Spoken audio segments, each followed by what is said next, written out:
ভাইয়েরা আমার, আপনাদের খামারে এখন জানি আমি অনেকেরই মুরগি অসুস্থ, কারণ ঠান্ডায় কাচুমাচু হয়ে গিয়েছে। আমারও একই অবস্থা।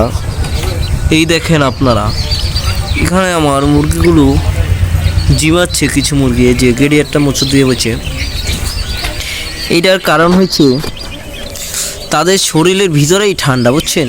যার কারণে এই যে শীতে, এই দেখেন এখানে যেগুলো আছে সম্পূর্ণ সুস্থ সবল মুরগি।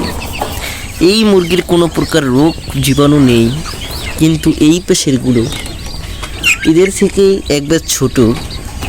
এদের দেখেন ভাই বহুত সমস্যা, চোখে সমস্যা হয়েছে।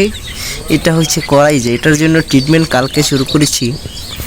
আর এই যে কিছু দেশি আছে, এগুলোও সমস্যা, এদেরকে ট্রিটমেন্ট করতে হবে।